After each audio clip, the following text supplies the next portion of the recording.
Oke, halo semuanya. Jadi hari ini kita akan membahas budaya komunikasi pada generasi Z atau generasi sekarang ya, pada umur rentang remaja sekarang.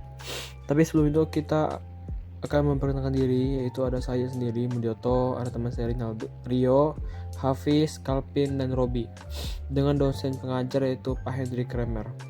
Ini adalah tugas UAS kami untuk semester 1. Oke, pada pendahuluan di sini kami ingin membahas apa sih atau siapa sih generasi Gen Z ini.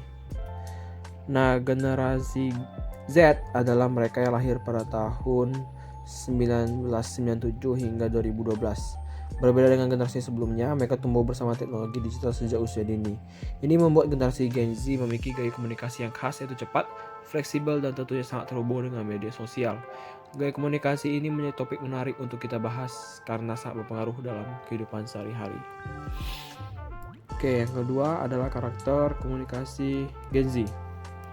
Nah, pada karakteristik komunikasi Gen Z ini memiliki beberapa ciri khas. Ya, pertama, penggunaan bahasa slang atau emoji yang menjadi identitas mereka.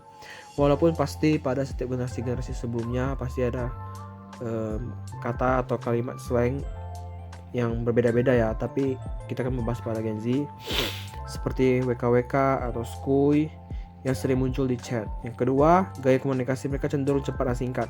Mereka lebih suka mengirim pesan instan, voice note, atau video pendek. Ketiga, multitasking adalah bagian dari kehidupan mereka. Mereka bisa menjawab pesan di beberapa grup chat sambil menonton video atau browsing. Dan terakhir, media sosial adalah pusat komunikasi mereka. Mereka menggunakan untuk berbagai cerita, informasi, dan hiburan. Kemudian contoh cara komunikasi Gen Z.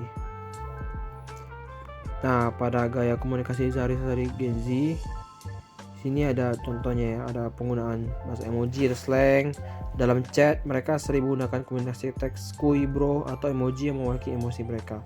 Kedua, meeting virtual sambil multitasking.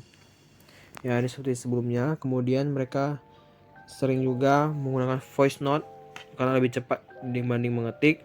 Story juga menjadi cara mereka untuk update kegiatan mereka. Nah, ini dia teman-teman, voice note dan stories. Nah, ini ada perbandingan komunikasi generasi dulu dan sekarang. Nah, pada generasi sebelumnya ini menggunakan surat, formal dan panjang, telepon rumah, dan televisi sebagai hiburan. Sedangkan Gen Z menggunakan aplikasi chat, singkat dan santai, video call to DM, YouTube, TikTok, dan Instagram. Nah, ini ada pengaruh media sosial dalam berkomunikasi.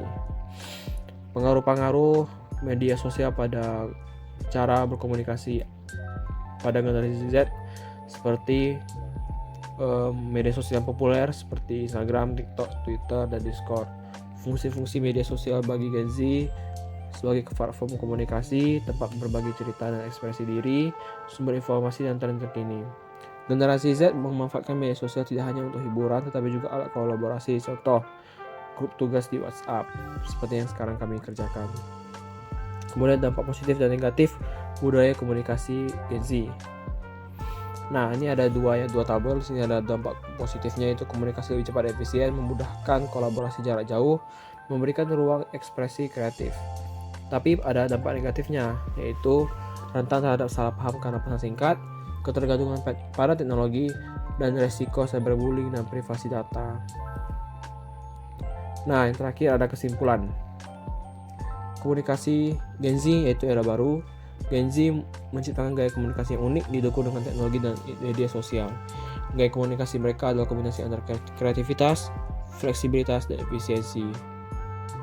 Kemudian media sosial juga menjadi pusat kehidupan mereka, baik komunikasi maupun ekspresi diri. Kemudian budaya komunikasi ini membawa banyak peluang, namun juga tantangan yang perlu dikelola. Sekian dari kami, terima kasih.